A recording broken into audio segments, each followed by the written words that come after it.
지난 주일에 우리는 새 관점주의자인 톰 라이트가 언약에 대해서 말하고 있지만 언약에 대한 이해가 지극히 폭이 좁다 하는 사실에 대해서 함께 생각을 했습니다.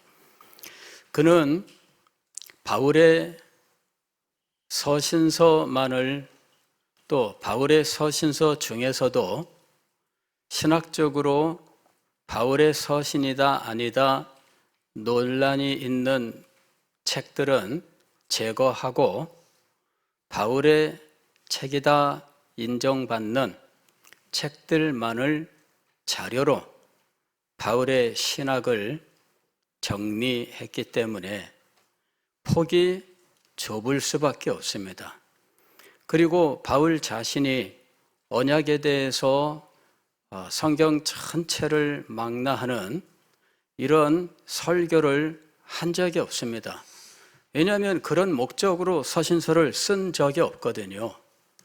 다만 서신서를 쓰는 도중에 어떤 교회가 직면하고 있는 문제들에 대해서 관련된 것들만을 이야기하고 있습니다. 그래서 신학 전부를, 성경 전부를 망라하고 있지는 않다 하는 것입니다. 다만 그의 말 가운데 어떤 단어 하나라든지 문구 하나를 가지고 성경적 배경을 장황하게 말할 수는 있겠지요. 그러나 어쨌든 바울 신학하면서 바울에게만 한정 짓는 이런 현대의 신학 방법론은 성경의 메시지를 이해하는데 그렇게 크게 도움되지는 않는다 하는 것입니다. 20세기 후반에 들어와서는 성경을 저자별로 세분해서 그의 책에 나와 있는 내용만으로 신학을 구성하는 이런 성경신학 방법이 대세가 되어 있습니다.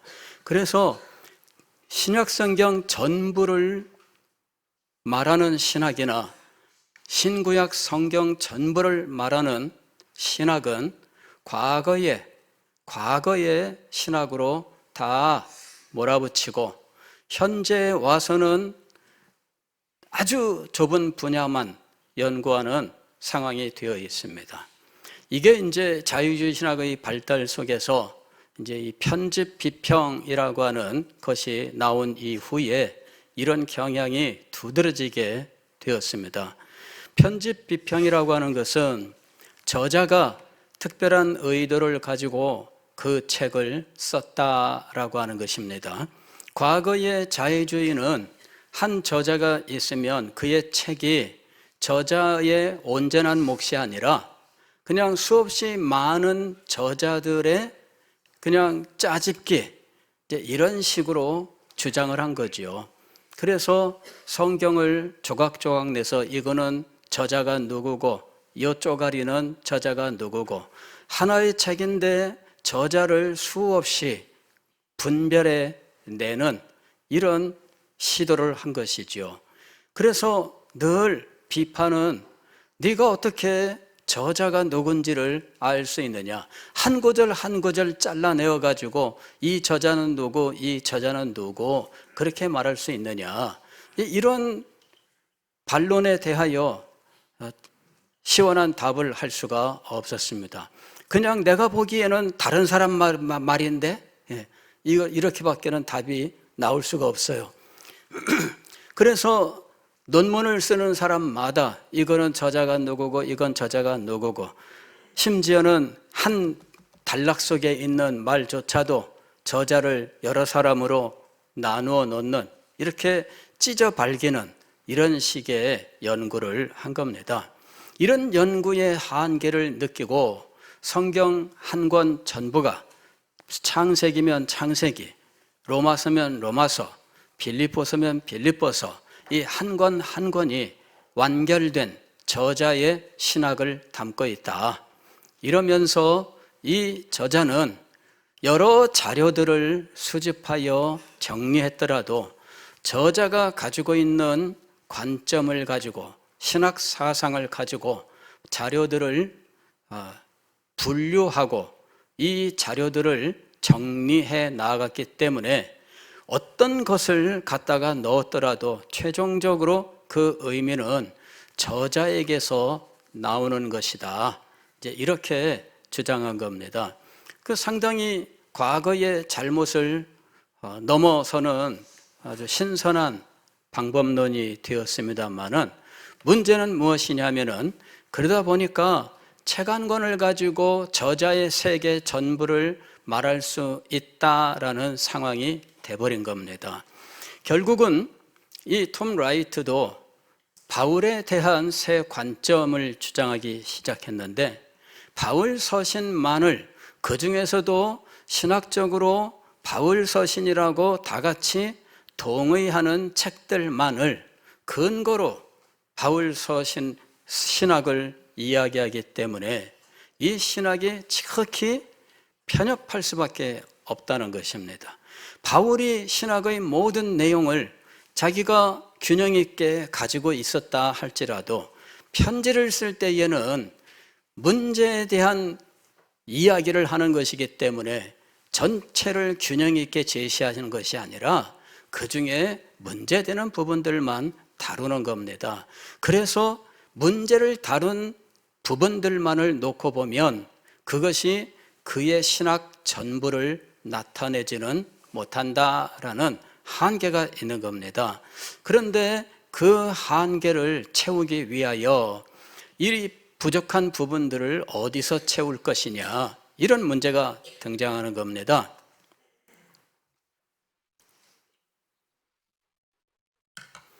현대 신학자들은 부족한 부분을 어디서 채우느냐 하면 처음에 이 19세기, 20세기에는 이 부족한 부분을 고대 근동이라고 하는 곳에서 채웠습니다. 무슨 말씀이냐면은 바빌론이라든지 아수르라든지 이런 성경과 관계된, 성경 역사에 관계된 이런 나라와 민족들의 각종 자료들, 그 책들, 고고학 발굴들, 특별히 그들의 언어, 이런 것들을 그 연구의 중요한 분야로 삼고 그 연구 성과를 반영을 했던 것입니다. 그래서 성경 이야기보다는 고대 근동의 바빌로니아의 전설이나 그런 어떤 문서나 이런 것들, 이 아람어 문서며 이런 것들, 아카드어라고 하는 바벨론의 언어, 이제 이런 것들 자료들을 가지고 이야기를 하는 거예요. 그래서 성경 이야기가 아니라 그 주변 나라와 민족들의 언어와 문화사가 되어버리고 말았다 하는 것이죠.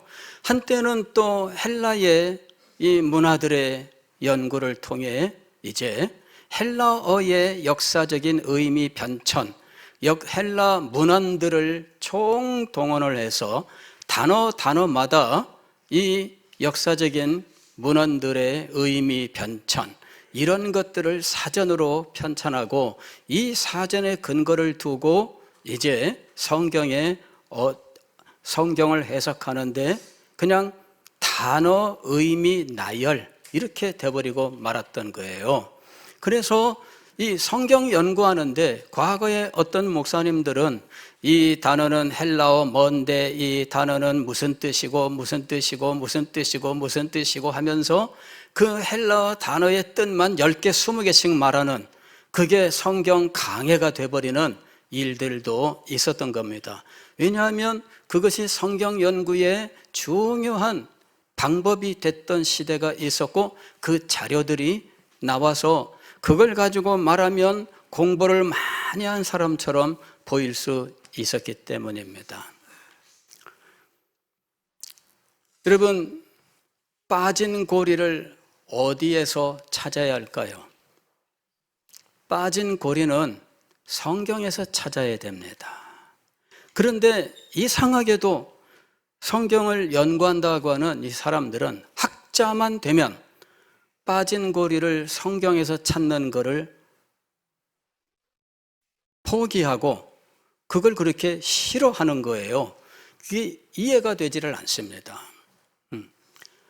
과거에 제가 아는 권사님 한 분이, 지금은 이제 뭐 하나님 품에 안겼습니다만은, 이분이 간증을 하면서 어느 날 자신이 정말 구원받았나 하는 의심이 들었답니다. 그래서 그걸 알기 위해서 자기가 책을 보았는데 불경을 읽었대요. 맞는 행동일까요? 왜 불경을 읽어요? 자기 아버지는, 어머니는 교회 장로님 권사님이고, 시아버지 시어머니도 장로님 권사님이고, 자기 남편은 안수 집사요, 자기도 이 교회에서 여전대 회장이고 평생 교회 생활을 살았던 사람이 구원받았나 하는 생각이 들고 그 문제로 고민하면서 막상 손에 든 건 뭐였습니까? 불경이었어요.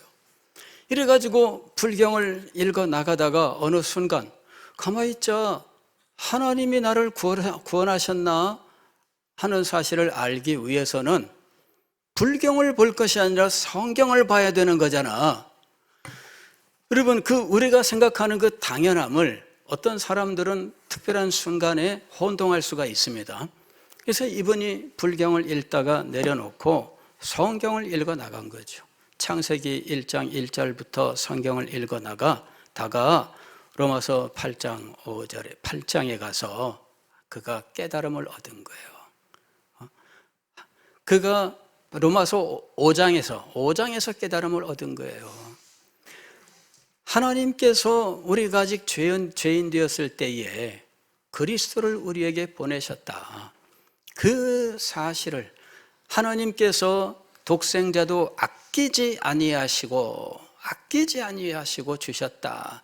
이 말, 독생자를 아끼지 않고 주셨다. 이 말에서 갑자기 깨달음이 온 거예요. 그 다음에 이분이 완전히 변화되었습니다. 온 세상이 달라 보이는 거 있죠.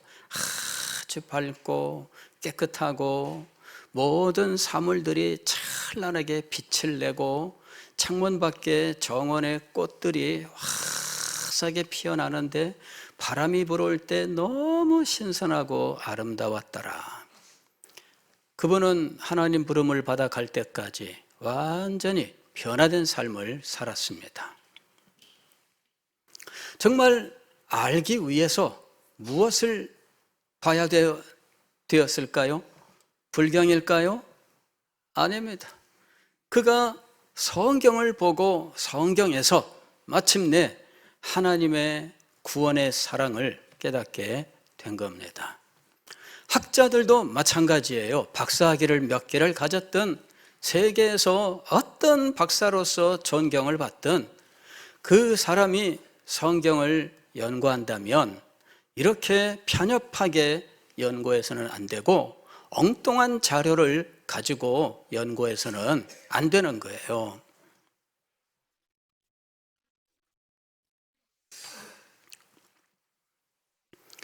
예전에 굉장히 재밌게 보았던 영화가 있습니다. 공룡들 나오는 그 영화 있잖아요. 그 제목이 갑자기 쥬라기 공원. 쥬라기 공원 1편 딱 나왔을 때 그걸 보는데 재밌더라고요. 공룡을 만들게 된 과정을 설명을 하는데 굉장히 재밌어요. 이 고대의 이 화석 중에는 모기 화석이 있습니다. 모기 화석. 모기가 어떻게 화석으로 남나? 이게 이제 나무가 그 나무 진액을 이렇게 내잖아요. 근데 이 모기가 나무에 앉았는데 진액이 흐르면서 이 모기가 진액에 딱 갇히는 거죠. 그리고 이 진액이 나중에 화석이 되는 거예요. 그래, 고대의 그 보석들 중에는 호박 같은 것이 있는데, 이 호박이라고 하는 보석은 유난히 이런 곤충들이나 벌레들이 많이 들어가 있어요. 그런 화석들이 많이 발견돼요. 그래, 이 모기가 들어있는 이 호박이라고 하는 보석을 발견하고, 그 모기를 보니까 모기 뱃속에 이 공룡 피, 빨아먹은 피가 남아있더라. 소화가 되다만 피가 있는 거죠. 이건 이제 다 상상력입니다. 그리고는 그 모기가 빨아먹고 소화시키다만 요 공룡의 피, 이거를 DNA를 분석을 해서 이래 가지고 이제 공룡을 이제 복제하게 되는데, DNA가 100%가 아니라는 거죠. 그래서 빠져 있는 부분들을 채워 넣어서 DNA를 만들었다는데, 이거 영화에서 나오는 이야기예요. 현실에서 그게 가능한지는 제가 말할 수 없습니다. 그냥 능력이 없습니다. 근데 그 빠진 DNA를 무엇로 채웠느냐 하니까, 현재 우리 주변에 있는 파충류, 그러니까 악어라든지 뭐 이런 것들, 도마뱀이라든지 이런 것에 DNA로 채워 넣어서 이럴 것이다 해가지고 완성해서 복제해서 공룡을 만들었대요. 그러니까 외양은 잘 나왔는데 공룡의 성질이 그때와 똑같을지에 대해서는 단정할 수 없는 거죠. 확신할 수 없는 거예요. 과연 이 공룡들이 이상한, 예상할 수 없었던 힘과 행동들을 보여주기 시작하면서 사고가 일어나고 뭐 이러잖아요. 재밌긴 했어요. 근데 제가 거기서 보면서 딱 눈에 이렇게 보고, 이건 정말 신선하다라고 생각했던 건, 빠져있는 DNA를 다른 파충류, 현대 우리 주변에서 볼 수 있는 파충류의 DNA로 채워 넣었다라고 하는 거예요. 제가 무슨 말씀을 드리려고 하는지 이해가 되시죠? 성경의 교훈에서 사도 바울이 그의 서신서에서 온전한 신학을 다 말하지 않았습니다. 어떤 건 자세하게 말하고, 어떤 거는 한마디로 말하고, 어떤 건 단어로 나가고, 어떤 거는 그냥 그런 것이 있을 거라고 하는 암시로 넘어가고, 이런 다양하게 나오고 있다는 겁니다.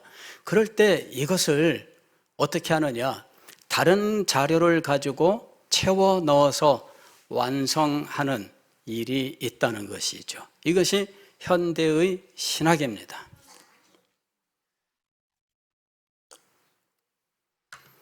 과거에 우리가 받은 신학은 성경은 성경으로였습니다. 성경은 성경으로 해석한다. 그러나 현대의 신학은 성경으로 해석하지 않습니다. 빠진 DNA를 어디서 채워 넣는가? 학자마다 자기가 전공한 것을 가지고 채워 넣습니다. 자기가 고대 근동 언어 가운데 아카드어라고 하는 바벨론 언어를 했다면 바벨론 자료를 가지고 채워 넣습니다. 자기가 아람어를 전공했다면 아람어를 가지고 그 자리를 채워 넣습니다. 자기가 헬라 철학과 문학을 전공했다면 빠진 부분을 혹은 희미한 부분을 헬라 철학과 문학으로 채워 넣습니다. 동일한 일을 톰 라이트는 1세기 유대교라고 하는 것으로 채워 넣었다라는 것입니다. 그래서 언약에 대하여 그는 성경 전부를 보는 관점을 갖고 있지 못합니다. 그냥 단지 하나님이 이스라엘 나라를 회복하실 것이다 약속하셨고, 그 약속은 예수 그리스도를 통해 성취되었는데, 유대인의 국가가 문자 그대로 이루어진 것은 아니나 어쨌든 하나님의 약속은 이루어졌고 새 시대가 시작되었다. 하나님이 약속을 지켰으니 약속을 지킨 그 하나님의 행위가 하나님의 의다, 이렇게 이야기하는 거예요. 그리고 약속을 지킨 그 하나님이 믿는 자를 의롭다라고 인정해 준다 말하는 것이죠. 그래서 성경은 행위 종교를 버리고 믿음의 종교로 간다 이렇게 가르친 적이 없다 이렇게 말하는 겁니다. 그러면서 언약은 바로 이스라엘을 구원하실 것이다, 그 나라를 회복하실 것이다 약속한 것이 언약이다. 그리고 이것 외에 언약을 한 번 더 말한다면 갈라디아서에서 아브라함과 관련되어 말씀하는 사라와 하갈에 대해서 말하는 부분이 있습니다. 아브라함과 사라와 하갈이 갈라디아서에 등장하는데, 바로 이것이 이스라엘 아브라함에게 주신 이 구원의 사명, 즉 죄와 악으로부터 세상을 구원하는 사명, 이것이 아브라함에게 주어졌고 아브라함에게 후손에게 주어졌다. 즉 이스라엘은 이 세상을 죄와 악으로부터 구원하는 사명을 받았는데, 이 세상을 구원하는 사명을 감당치 못했다. 예수님이 와서 이 사명을 감당했다. 이 예수님은 이스라엘의 대표다 이렇게 이야기하는 겁니다. 그래서 그가 말하는 언약은 그게 전부예요.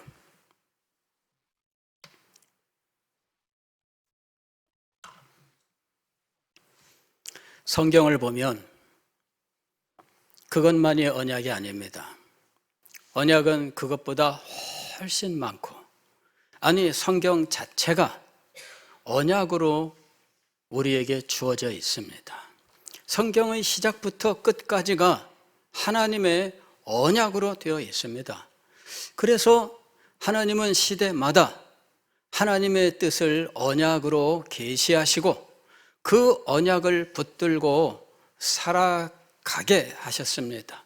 그리고 그 언약 가운데 후에 이루실 영광스러운 구원의 복음의 계시를 씨앗으로 심어 놓으셨던 거예요. 세월이 흐르면서 다른 언약을 주실 때에는 이 씨앗이 조금 더 싹이 트고, 그 후에 주어질 때에는 이 싹이 조금 더 성장하고, 마침내 신약에 와서 그 씨앗이 활짝 꽃이 피게 하셨던 거예요. 이것이 계시가 구체적으로 점점 구체화되어 나가는 과정입니다. 이것을 우리는 계시의 점진성이라고 이야기하는 겁니다. 이것이 바로 계시의 역사예요. 우리는 계시의 역사를 따라서 하나님께서 우리에게 어떤 뜻을 시대마다 나타내셨는지를 연구하고 하나님의 궁극적인 뜻과 계획들을 알고, 그리고 그 궁극적 계획과 뜻을 성취하기 위하여 하나님께서 중보자, 독생자를 이 땅에 보내셨다라고 하는 사실을 알게 되고 믿게 되었던 것입니다. 그런데 이런 부분들이 다 생략되거나 혹은 다른 것으로 대치되는 이런 상황이 벌어진 겁니다. 그래서 모든 것을 다 가지고 우리와 동일하게 말하는 것처럼 보이지만, 그러나 내용을 알고 보면 대치되어 있다라는 것입니다. 이 겉으로 말하는 것과 달리 뒤로는 다른 의미가 되는 이러한 일들이 벌어지고 있다는 것입니다. 저 언약은 하나님이 이스라엘을 구원하겠다라고 하는 것만 말하는 것이 아닙니다. 성경을 보면 하나님의 언약이 아주 많이 등장을 해요.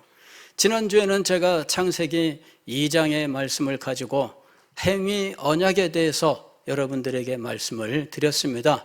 아담이 에덴 동산에서 행위 언약을 마음에 새기고 하나님께서 약속하신 것을 소망하면서 이 가운데 살았다라고 하는 사실에 대해서 말씀을 드렸습니다.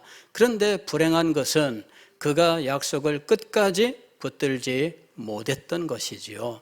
그래서 그는 그냥 선악과를 따먹게 되었고 우리한테 이 하나님이 주신 계약의 전모가 아닌 계약을 파기하게 된 사건과 연관되어 이 사실이 알려지게 된 겁니다. 그러나 계약이라고 하는 계약서의 양식을 따라서 성경 전체의 메시지를 가지고 정리를 해보면 행위 언약의 내용이 나오는데 행위 언약은 영원한 삶과 영원한 죽음에 대한 계약이었다라고 하는 것을 알게 된 겁니다. 그리고 예수 그리스도를 통해서 행위 계약에서 약속한 그 영원한 생명, 이것을 회복시켜 주신다라고 하는 겁니다. 그래서 우리는 행위 계약 속으로 계약을 그 에덴 동산으로 가는 것이 아니라 그 계약이 완성되었을 때 그 영광스러운 자리로 가는 겁니다. 이것이 예수 그리스도를 통해 우리에게 이루어지는 겁니다. 그래서 행위 언약이 영원한 생명, 영광스러운 삶과 영원한 죽음과 멸망에 대한 계약이다라고 하는 것을 알게 된 겁니다.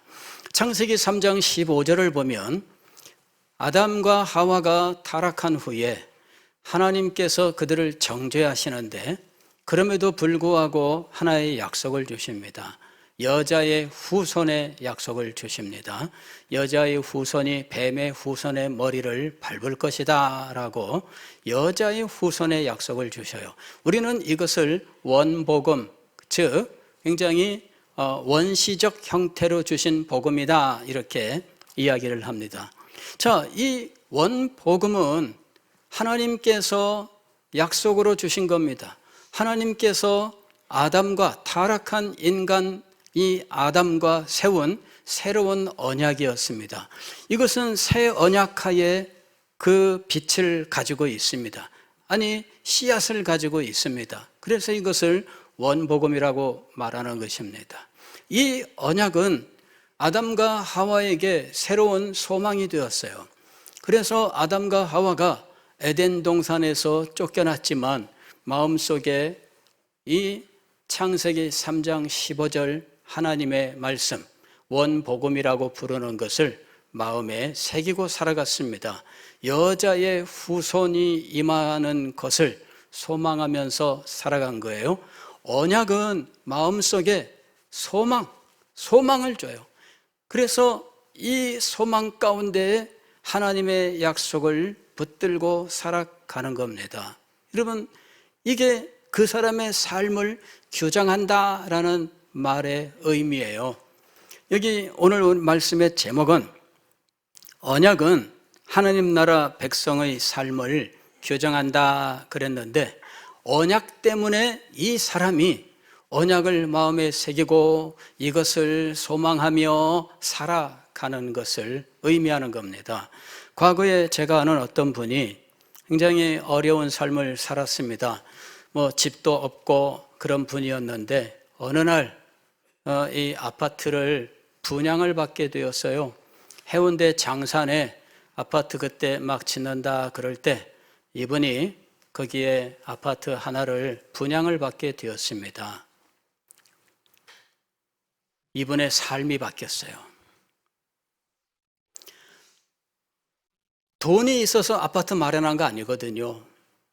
그래서 분양을 하면 전 한 번도 안 해봐서 내용은 잘 모릅니다만은 그냥 눈 귀동냥으로 이렇게 알아보니까 이게 분양 입주하기까지 일정 기간이 있고 그 기간 동안에 여러 차례 중도금을 내고 나중에 완납을 하면 이제 분양 날짜가 정해지고 이제 드디어 입주를 하게 되는 거지요. 그래서 이분이 그때부터 결심을 하고 중도금을 마련하는데 모든 힘을 쏟는 거예요. 식구들, 아들들하고 이렇게 사는 분이었는데, 아들들아, 얘들아, 중도금 언제까지 얼마를 마련해야 되는데 내가 지금 이만큼을 벌고 있다. 우리가 이걸 그때까지 안 쓰고 모으면 얼만데 부족한 부분이 얼마다. 이거를 어떻게 마련해야 되겠느냐 해가지고 온 식구가 다 이 하나 목표로 삼아서 사는 거예요. 이래가지고 중도금을 내고 그 다음부터 다음 중도금까지 또 그걸 붙들고 살아가는 거죠. 얼마나 힘들고 어려웠겠어요. 그러나 힘들고 어려워도 힘들 줄 몰랐어요. 왜? 앞에 무엇이 있었어요? 아파트, 내 집 마련 아파트가 있었습니다. 그래서 이분 가족이 온 힘을 모은 거예요. 저는 이제 나중에 서울 갔다가 부산에 왔는데 사시는 데가 어딘가 했더니 그때 그 아파트에 사시더라고. 결국은 입주하신 거죠. 결국은 입주하신 거예요. 성공했습니다. 그 세월 동안 얼마나 참 많은 어려움을 극복해냈을까요? 나중에는 아마도 그 아파트를 담보로 대출까지 해가지고 아마 완납해야 되는 상황이 되지 않았을까. 그 다음에는 대출금을 갚는 삶이 아마 계속되지 않았을까. 이건 상상입니다. 예. 그런 어쨌든 그렇게 아마 될 가능성이 커요. 이분은 무엇이 그의 삶을 규정한 겁니까? 아파트라고 하는 것을 분양권을 얻었어요. 이것은 언제 입주한다 날짜가 정해져 있습니다. 그날까지 중도금을 치르는 기간들이 정해져 있고 그 금액을 내기 위한 삶이 이제부터 시작된 거죠. 그래서 몇 년 동안을 두고 이분의 삶이 그 하나 목표로 쫙 정돈되어 간 거예요. 먹고 싶은 거, 입고 싶은 거 다 절제하면서 그거 하나 바라보고 간 겁니다. 여러분, 하나님의 언약이 그 언약을 맺은 백성의 삶을 규정한다는 것을 이해하실 수 있겠습니까? 오늘 창세기 13장 우리가 읽은 말씀은 아브라함이 롯과 분가하고 난 다음에 롯을 떠나보내고 롯이 떠나간 곳을 멀리 바라보는 그의 그 허전한 그 마음 가운데 있을 때 하나님께서 찾아오셔서 약속하시는 장면입니다. 14절 말씀을 보면 롯이 아브람을 떠난 후에 여호와께서 아브람에게 이르시되 너는 눈을 들어 너 있는 곳에서 북쪽과 남쪽 그리고 동쪽과 서쪽을 바라보라. 아브람은 아마도 롯이 떠나간 곳을 보고 있었을 거예요. 하염없이 그쪽 방향을 보고 있었습니다. 롯은 하란 땅에서 지금까지 아브람과 함께 했던 조카입니다. 아브람은 자녀가 없기 때문에 이 조카를 얼마나 사랑했는지. 조카 사랑은 미혼 삼촌 이모입니다. 예, 조카 사랑은 미혼 이 삼촌과 이모입니다. 예, 애기 없을 때 조카에게 다 바칩니다. 월급하면 조카 선물 조카한테 막 합니다. 근데 아브라함도 그랬던 것 같아요. 근데 그 조카가 떠났습니다. 허전한 마음 속에 조카의 뒤를 보는 아브라함에게 하나님께서 조카의 뒤를 볼 것이 아니라 어디를 보라고 말씀하셔요? 동서남북을 봐라. 너 있는 곳에서 동서남북을 봐라. 네 눈에 보이는 땅을 네게 주겠다. 네 자손이 땅의 티끌 같게 하리니. 땅과 자손의 약속을 하셔요. 그러면서 아브라함에게 두루 다녀보라 그랬습니다. 종과 횡으로 내가 네게 줄 그 땅, 내 눈이 본 그 땅을 다녀보라 이렇게 이야기합니다. 그래서 아브라함이 하나님께서 약속하신 그것을 마음에 품고 종과 횡으로 다니는 거예요. 가나안 땅을 100년 동안 밟고 다니는 삶이 시작된 겁니다. 그 땅을 밟고 다녔어요. 왜? 하나님께서 주신 땅입니다. 약속의 땅입니다. 그래서 그는 이 땅을 밟고 다니는 삶을 산 거예요. 그러면서 하나님께서 약속하신 이 땅을 내 자손에게 주리니, 너와 내 자손에게 주리니, 자손에게도 이 땅을 주시려면 저에게 자손을 주셔야 되겠습니다. 자손의 소망, 이것이 아브라함의 마음속에 있었던 것이죠. 아브라함의 삶은 땅과 자손, 이것이 규정하고 있었습니다. 그래서 그는 그 땅을 발로 밟고 다닌 거예요. 물론 아브라함 자신이 유목민이었습니다. 유목민이라고 하는 것은 양을 치면서 이 푸른 풀밭을 찾아 이동하는 사람들을 말하는 거죠. 그래서 이동이 그들의 숙명입니다. 그런데 아브라함이 가나안 땅에서 바로 이 이동의 삶을 산 거예요. 남과 북으로, 동과 서로 이동의 삶을 살았습니다. 그 이동의 삶은 양 때문에 살았던 것이 아닙니다. 하나님의 약속 때문이었습니다. 하나님의 언약은 하나님 나라 백성의 삶을 규정하는 것입니다. 그리고 이렇게 다니는 동안에 아브라함의 마음속에는 한 가지 점점 구체적으로 잡아가는 소원이 있었는데, 그것은 자손의 약속이었습니다. 땅의 티끌같이라고 하나님은 말씀하셨는데, 티끌은커녕 땅의 티끌처럼 땅의 티끌을 셀 수 있을진데 네 자손의 숫자도 셀 수 있다.